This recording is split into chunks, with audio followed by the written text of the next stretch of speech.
Hello what I eat இன்னைக்கு morning என்ன breakfast like பண்ணிவிட்டு சப்ஸ்கிரைப் பண்ணிவிட்டு பாருங்கள். ஏன்னா இந்த மாதிரி ஒரு மோர் வீடியோஸ்க்கு நம்ம வீடியோ சப்ஸ்கிரைப் பண்ணிவிடுங்க. மார்னிங் பார்த்திங்கன்னா ஒரு 2 ஸ்பூன் ஊற வச்ச சியா சீட் குடிச்சாச்சு. நெக்ஸ்ட்டு வந்து பார்த்திங்கன்னா பிரேக்ஃபாஸ்ட்டு சிம்பிளாகவும் கொஞ்சம் ஃபில்லிங்காகவும் இருக்கும்.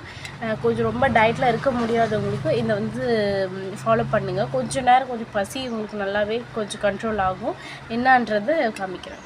இது வந்து பார்த்திங்கன்னா சன்னா, அதுக்கப்புறம் இது வந்து பீனட், மல்லாட்டை பயிரும் வெள்ளை கொண்ட கடலையும் ஊற வச்சுருக்கேன். ஊற வச்சு நைட்டே ஊற வச்சுட்டேன்.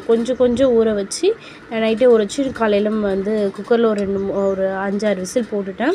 இதில் வந்து கேரட்டு, தக்காளி, வெங்காயம், அப்புறம் பெப்பர் பொடி, உப்பு. அதே மாதிரி ஒரே கொஞ்சம் நிறைய பேருக்கு எனக்கு வந்து முட்டை பெருசாக அந்தளவுக்கு விருப்பம் இருக்காது. ஆனால் ப்ரோட்டீனுக்கு தேவைன்றதுனால ஒரே ஒரு பாயில் பண்ண எக்கு, அது கொஞ்சம் இதுவாகவே இருக்கலாம், இதோடய சேர்த்துருக்கலாம். அப்புறமேட்டா மிளகு, உப்பு அதில் தூவிருக்கேன். பட்ரு போட்டு அப்படியே சாப்பிட்டா சிம்பிளாக சாப்பிட்டா கொஞ்சம் பிடிக்காத மாதிரி இருக்கும். லைட்டாக ஒரு பட்ரு போட்டு லைட்டாக ஒரு டோஸ்ட் மாதிரி போட்டிருக்கேன்.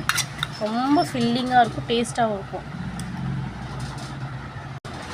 ரொம்ப சூப்பராக இருக்கும், சிம்பிளாகவும் டேஸ்ட்டாகவும் இருக்கும். நல்லா ஊற வச்சுட்டு நைட்டு கொஞ்சம் ரொம்ப நிறைய தேவையில்லை.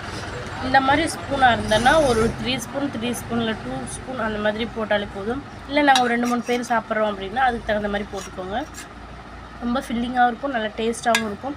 இதே உங்கள் மார்னிங்க்கு போதும். அதுக்கப்புறம் மிட் மார்னிங் அந்த மாதிரி எதை நீங்கள் சாப்பிட்டிங்கன்னா கூட போதும். இது பிரேக்ஃபாஸ்ட்டுக்கு சூப்பர் மீல். இந்த மாதிரி வீடியோக்கு சப்ஸ்கிரைப் பண்ணிவிடுங்க. பாய்.